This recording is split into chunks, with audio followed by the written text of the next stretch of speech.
Once upon a time, deep in a forest filled with towering trees and sparkling streams, lived two bear cubs named Pip and Squeak. They were brothers and as alike as two peas in a pod, except Pip had a tiny white patch on his chest. They loved to tumble and play, chasing butterflies and splashing in puddles. But Pip and Squeak were also very lonely. Their mother had disappeared many weeks ago and they had no one to care for them.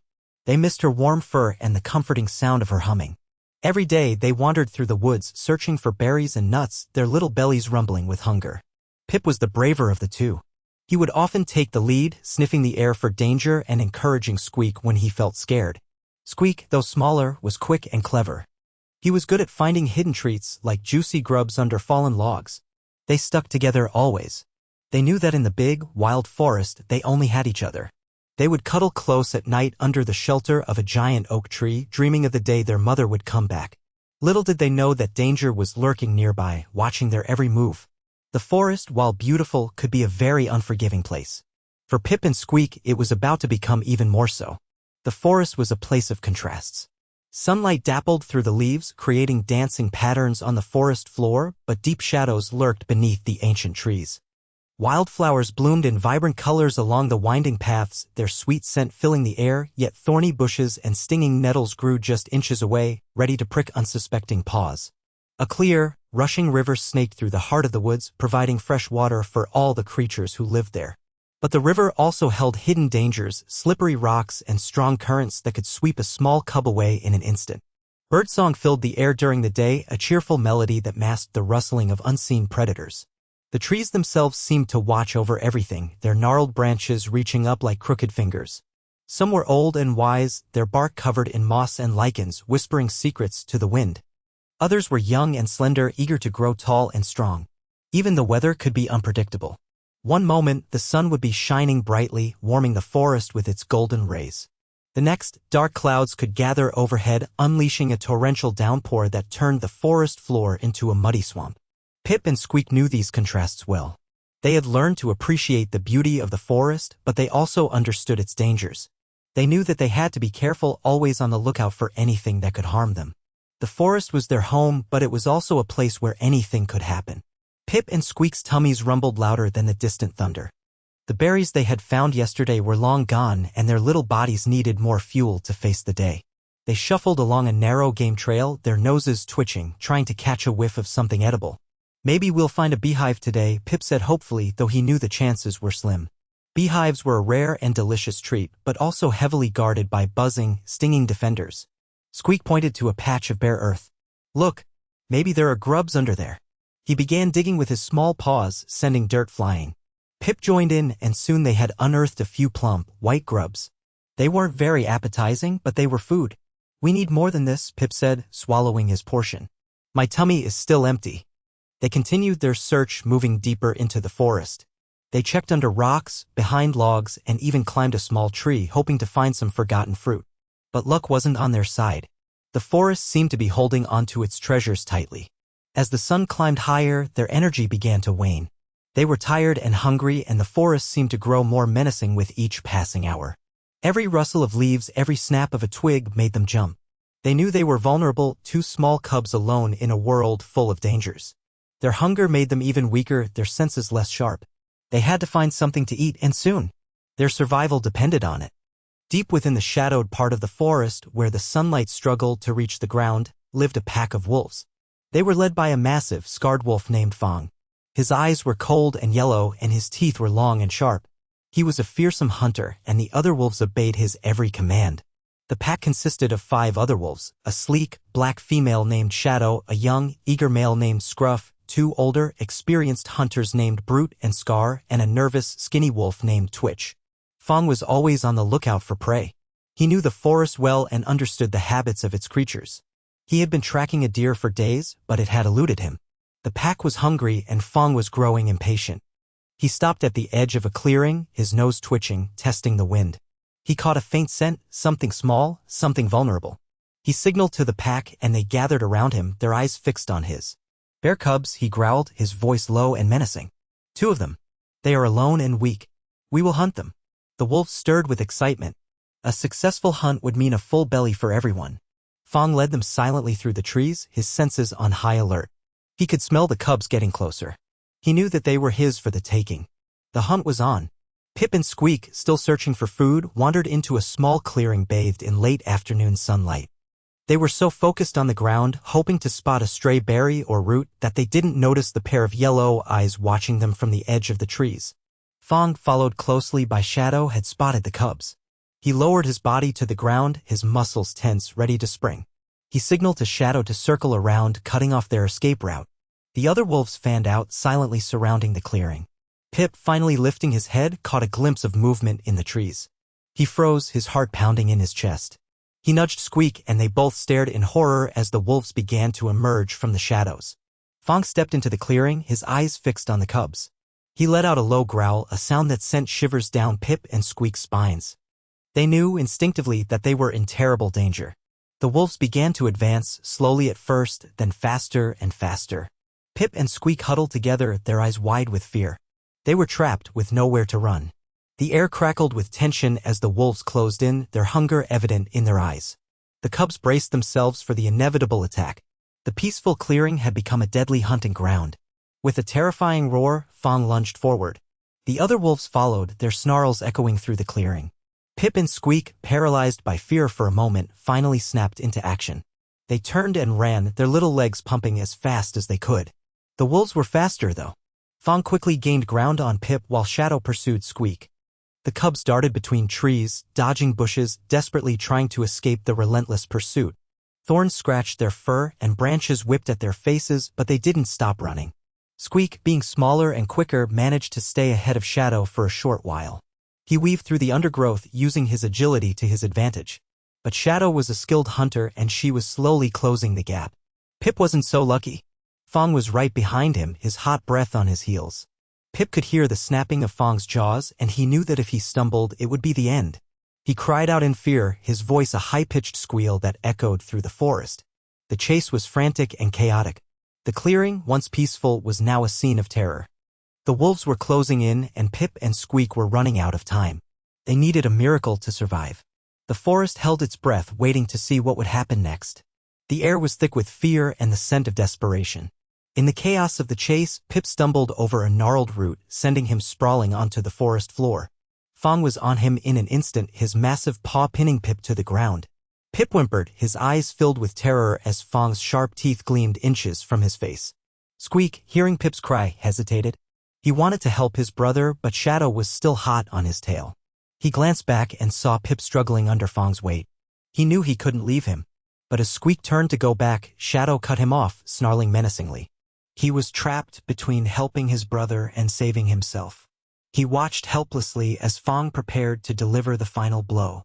Pip closed his eyes, bracing for the pain. He thought of his mother and wished he could see her one last time. He was sure this was the end. He felt the hot breath of Fong on his face, and he squeezed his eyes shut even tighter. Suddenly, a loud crashing sound echoed through the forest.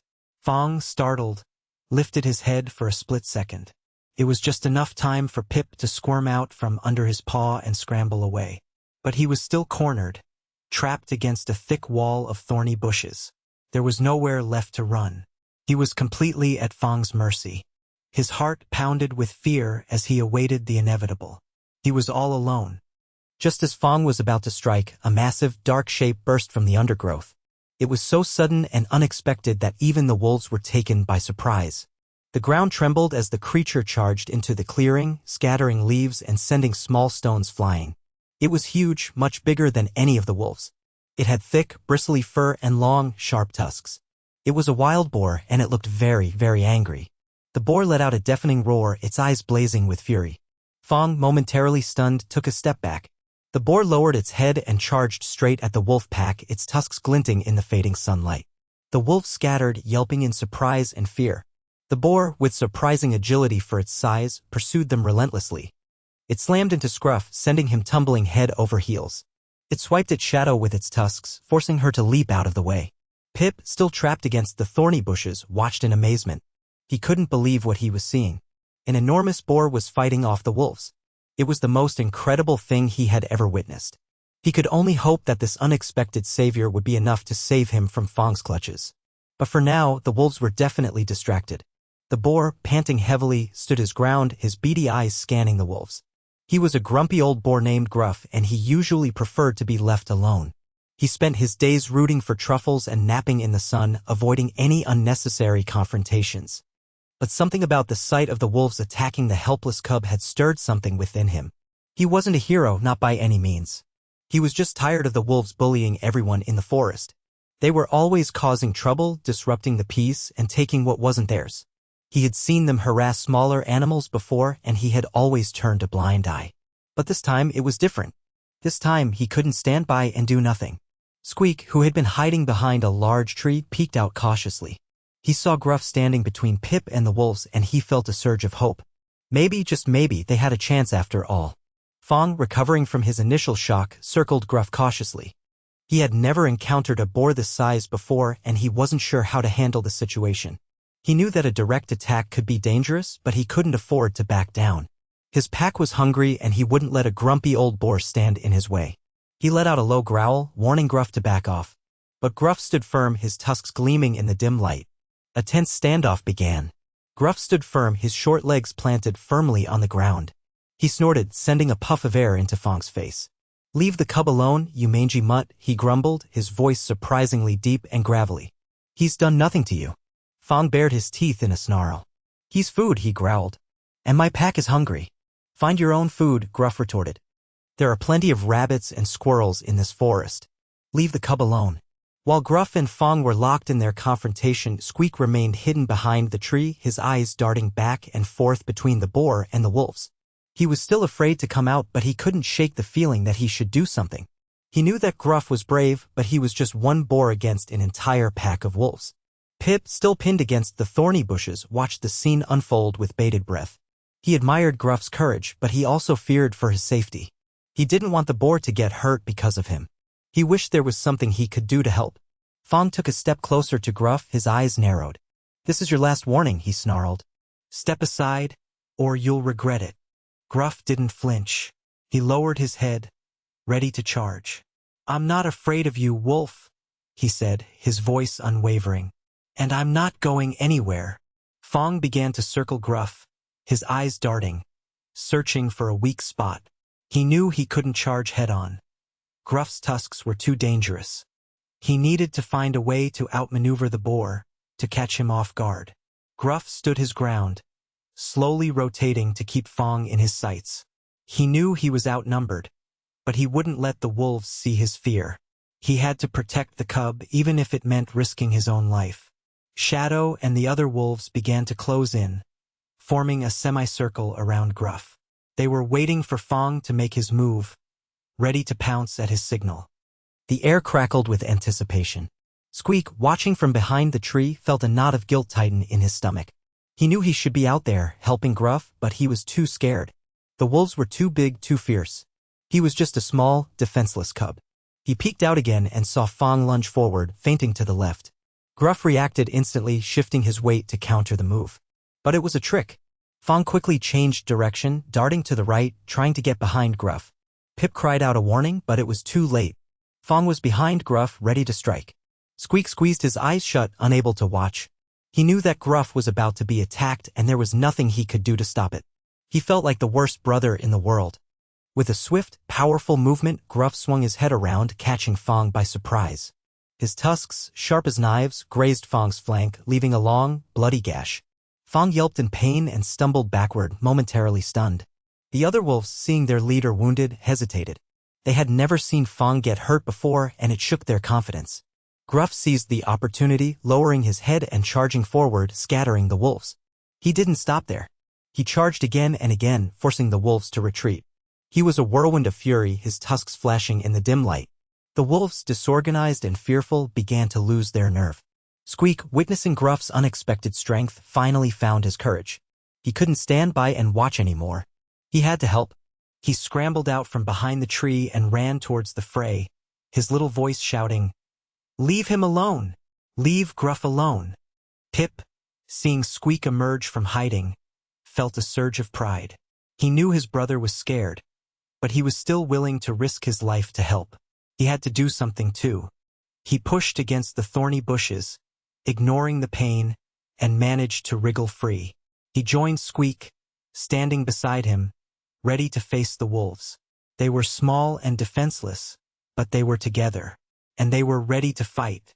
With Pip and Squeak now standing beside him, Gruff felt a surge of protectiveness. He knew they were no match for the wolves, but their courage had inspired him. He wouldn't let them get hurt. Fong, licking his wound, snarled at the cubs. "Get out of here," he snapped. "This doesn't concern you." Pip stood his ground, his voice trembling but firm. "Leave Gruff alone," he said. "He's our friend." Squeak nodded, his eyes fixed on Shadow. "We won't let you hurt him," he added. The wolves, seeing the cubs' defiance, hesitated. They were used to preying on the weak and defenseless, but something about the cubs' determination made them uneasy. They glanced at Fong, waiting for his command. Fong, still nursing his wound, knew that the situation had changed. He had underestimated Gruff's strength, and he hadn't expected the cubs to fight back. He also knew that his pack was losing its nerve. He had a choice to make: risk a prolonged and potentially dangerous fight, or retreat and find easier prey. He glared at Gruff, then at Pip and Squeak. "This isn't over," he growled. "We'll be back." With that, he turned and limped away, followed by the rest of the pack. The clearing fell silent. The only sound was the ragged breathing of Gruff, Pip, and Squeak. They had survived. For now. The wolves were gone, but the clearing was a mess. Leaves were scattered everywhere, the ground was torn up, and the air still smelled of fear and anger. Gruff was limping, and there was blood on his side where Fong's claws had scratched him. "Are you okay, Gruff?" Pip asked, his voice filled with concern. "I'll be fine, cub," Gruff grunted, but he winced as he took a step. Squeak nuzzled against Gruff's leg. "Thank you for saving us," he said softly. Gruff looked down at the two cubs, his gruff exterior softening. "You two showed a lot of courage," he said. "I'm glad I was here to help." They spent the next few minutes tending to their wounds. Pip and Squeak helped Gruff clean his scratches with wet leaves, and Gruff carefully picked thorns out of their fur. It was a strange scene, a grumpy old boar and two small bear cubs working together to heal each other. As the sun began to set, casting long shadows across the clearing, they knew they couldn't stay there. The wolves could come back at any time. They needed to find a safer place to spend the night. "Come on," Gruff said. "I know a place where we can rest. It's not much, but it's better than nothing." And so, the three unlikely allies set off into the darkening forest. Their bond forged in the heat of battle. They were an odd group, but they had something special. They had each other. Gruff led them to a small cave hidden behind a waterfall. The entrance was narrow and overgrown with vines, making it difficult to spot. Inside, the cave was dry and surprisingly spacious. "This is where I usually sleep," Gruff said. "It's not fancy, but it's safe." Pip and Squeak looked around in awe. They had never slept in a cave before. It was much warmer and more comfortable than sleeping under a tree. They settled down for the night, huddling together for warmth. Gruff lay near the entrance, keeping watch. He was still worried about the wolves, but he was determined to protect the cubs. As they drifted off to sleep, Pip thought about everything that had happened. He was grateful to Gruff for saving them, and he was proud of Squeak for finding his courage. He realized that they had formed a family, an unlikely family, but a family nonetheless. Squeak snuggled closer to Pip, feeling safe and secure. He knew that they still had a long way to go, but he was no longer afraid. They had Gruff to protect them, and they had each other. Gruff listened to the cub's soft breathing, a feeling he had never experienced before warmed his heart. He had always been a loner, but now he had two little cubs depending on him. He knew that his life had changed forever. He was no longer just a grumpy old boar. He was a protector, a guardian, a father figure. And he wouldn't have it any other way. Days turned into weeks and weeks into months. Gruff, Pip, and Squeak continued to live together in the cave behind the waterfall. They learned to rely on each other, sharing food, protecting each other from danger, and offering comfort when needed. Gruff taught Pip and Squeak how to find the best berries, how to dig for grubs, and how to recognize the signs of approaching predators. He showed them how to build a warm nest of leaves and moss, and he told them stories about the forest and its creatures. Pip and Squeak, in turn, brought joy and laughter into Gruff's life. They would play games with him, tickling his bristly fur and chasing him around the clearing. They would listen intently to his stories, asking questions and offering their own insights. They were an unlikely family, but they were a family nonetheless. They had learned to love and accept each other, despite their differences. They had proven that family isn't about blood. It's about love and loyalty. Of course, life wasn't always easy. They still had to deal with the challenges of the forest, including hunger, bad weather, and the occasional encounter with dangerous animals. But they faced those challenges together, supporting each other every step of the way. And they knew that as long as they had each other, they could overcome anything. Their bond grew stronger with each passing day. One sunny afternoon, while Pip and Squeak were playing near the waterfall, they heard a familiar growl. They froze, their hearts pounding. It was Fong. He emerged from the trees, his eyes filled with hatred. He was alone this time, but he looked more menacing than ever. "I told you I'd be back," he snarled. "This time, there's no one to save you." Pip and Squeak huddled together, trembling with fear. They knew they couldn't fight Fong on their own. They were completely defenseless. Suddenly, Gruff charged out of the cave, his tusks lowered, his eyes blazing with fury. "Get away from them, wolf!" he roared. Fong hesitated for a moment, remembering the pain of their last encounter. But he was determined to have his revenge. He lunged at Gruff, snapping his jaws. Gruff dodged the attack and rammed Fong with his tusks, sending him flying backward. The two animals clashed in a fierce battle, their snarls and growls echoing through the forest. Pip and Squeak watched in horror, unsure of what to do. They knew they had to help Gruff, but they were afraid of getting hurt. Then Pip remembered something Gruff had taught them. Sometimes the best way to help is to distract your enemy. He turned to Squeak. "Let's do it," he said. Together, they charged at Fong, yelling and screaming, trying to distract him from Gruff. It was a risky move, but it was their only chance. Pip and Squeak's brave distraction worked. Fong, surprised by their sudden attack, lost his focus for a split second. It was all Gruff needed. With a final, powerful thrust, he rammed his tusks into Fong's shoulder, sending the wolf sprawling onto the ground. Fong whimpered in pain, unable to get up. He knew he was defeated. He looked up at Gruff, Pip, and Squeak, their faces filled with determination and courage. He realized that he couldn't win. With a defeated sigh, he turned and limped away, disappearing into the trees. This time, he didn't look back. Gruff, Pip, and Squeak stood together, their bodies aching, but their hearts filled with joy. They had faced their greatest fear, and they had emerged victorious. From that day on, Fong never bothered them again. Gruff, Pip, and Squeak continued to live together in the forest, their bond stronger than ever. They had learned to rely on each other, to protect each other, and to love each other. They were an unlikely family, a grumpy old boar and two orphaned bear cubs. But they had proven that even the most different creatures can become a family, as long as they have love, loyalty, and courage. And that, they knew, was the most important thing of all. They lived happily ever after, in their own unique and wonderful way.